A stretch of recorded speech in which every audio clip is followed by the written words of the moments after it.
Welcome back to Automotive Chaos. My name is Ryan.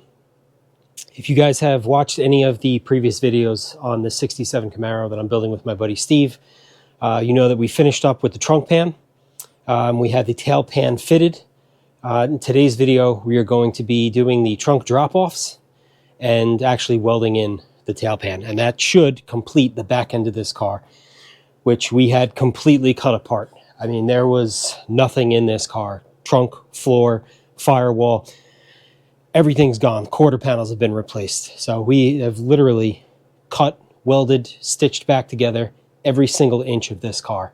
And we're tail pans at the back. So we're finally getting to the end of it, at least as far as metal repair goes. Obviously the car needs paint, drivetrain, wiring, interior, but we're getting closer. So let me bring you guys in. I'll show you what we're going to be working on today. So we've gone through and we've already prepped all of our panels with weld through primer, drilled holes for spot welds. Same thing over here where the trunk drop-offs go is drilled, primed, passenger side as well. And then all along our trunk pan in the back right here. Now Steve welded in this inner support panel the other day while I was not here, but that has to go in before the tail pan or the trunk drop-offs. So being that everything's pretty much prepped, we have that inner brace welded in. I think we were pretty much ready to start fitting this stuff up. And if it's anything like the rest of this car, it's probably going to fight us a little bit. But that's what happens when you cut apart a 60-year-old car and then replace it with aftermarket sheet metal. So anyway, let's get this stuff fit up and start stitching this thing back together. All right, so first step is basically squeezing our trunk drop-offs back in behind.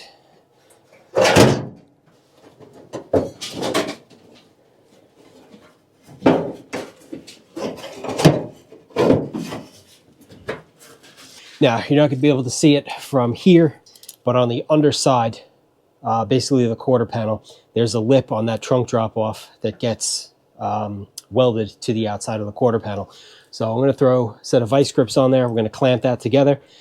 Not super tight, because I still want it loose enough where if I need to make some final adjustments up here and kind of get this in place that I can. But we want to make sure that the quarter panel is welded solid underneath so it doesn't flap in the wind when we go to drive this car. All right, trunk drop-offs are located, vice gripped in place. Steve's going to do the honors and make them one with the car. Or he's going to set the garage on fire, one or the other. I haven't decided. Yeah, I'd be fine with either outcome.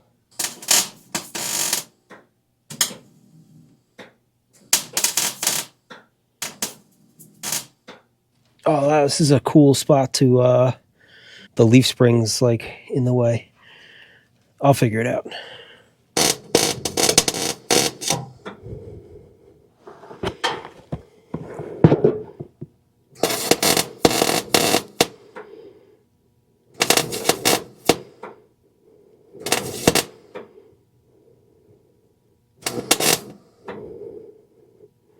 Right, so you probably could not see anything while I was welding under there, but we have our trunk drop-off welded to the bottom of our quarter panel. And the reason we only welded it on the bottom is so that now, although this is one piece, I can still move this in and out to get the final fitment on our tail pan. So this piece is currently in the car. It's obviously going to get welded up top here as well, but we want to make sure as we bring both quarter panels in to meet the tail pan, that although these are still secure, it still allows these two to move independently of one another. All right, so with our trunk drop-offs in place, time to fight the tail pan.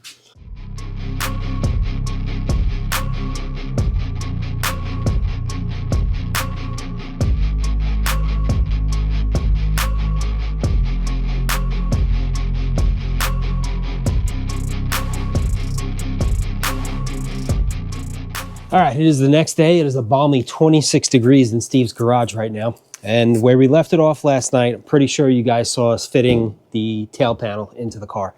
What we did not film before that was that inner brace that Steve welded in. I think I had mentioned that at the beginning of the video. We actually had to drill out all of those welds and remove it because it was not welded in the right location. And I don't think I have it on film anywhere. But if you looked through the hole where the license plate was, the panel was actually sticking out on one side and was kind of throwing off the fitment. And we went back and forth on it a couple of times, and ultimately I think we made the right decision. Basically remove that panel, shift it to where it needed to be. And what we actually did was we pulled that panel out, we put the tail pan in, and then we slid that panel underneath. So that panel, I don't know if you'll be able to hear it. No, because it's vice gripped in place right now. But the panel's actually not welded in right now. So the tail pan is vice gripped and bolted through the bumper bolts. That inner brace is in there, but right now it's just hanging. So now we know we have it in the right place. It looks centered here. The plan now is to weld the tail pan in. And then ultimately, once we get that welded in a few places, then we'll be able to actually weld that brace in. So that brace welds to the bottom of the trunk pan. I'll just show you because it's easier. So these holes right here are where we actually drilled out Steve's welds originally. Unfortunately, that was a lot of work that he did to get it in there. But it needed to be moved in order to make this correct. So like I said, once we get the tail pan welded in, which we have one weld right there. I don't know if you could see it where my index finger is. So right now we have the quarter panel clamped to the tail pan using 2 vice grips. There's a flange there that's going to get welded up. All right, also one on the driver's side. And then this rail right here, where we have all of our holes drilled and weld through primer, it's going to get welded there. So we're going to weld those 2 spots. And then we'll go underneath and we'll actually weld our inner brace to the tail pan and the trunk again.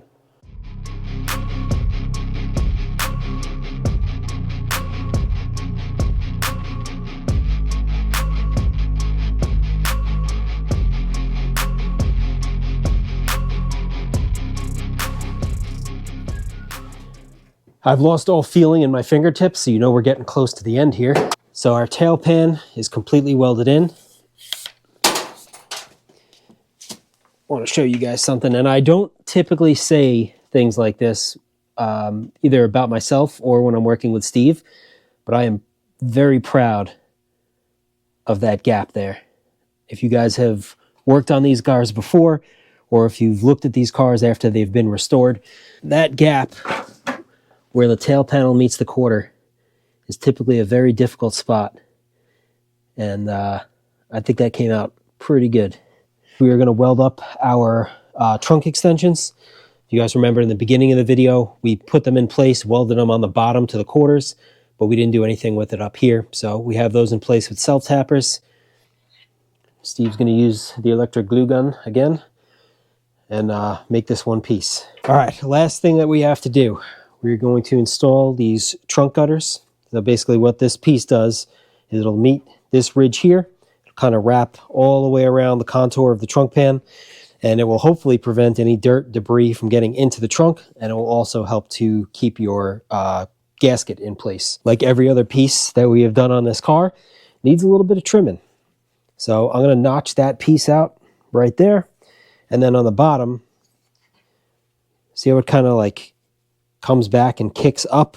All right, the quarter panel and the trunk do not do that. So we're going to have to kind of pie cut this a little bit and just basically massage this to get it into place. So I got that trunk gutter fit. Steve's welding it now.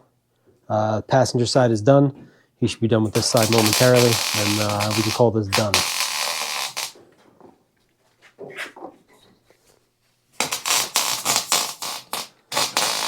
All right, so trunk gutter is welded in on both sides. So our tail pan, trunk drop-offs, inner tail panel brace, and the trunk gutters are officially done. One more thing that we can check off the list for this car, and although there's still a lot more to do, chipping away at it like this really seems to make it go a lot faster. So that's going to do it for this one. Obviously, plenty more work to do on this car. Hoping that I'll be a part of it, but thank you guys as always for watching, and we'll see you very soon. Would have been really good if I could have got you shaking your head no when I said that.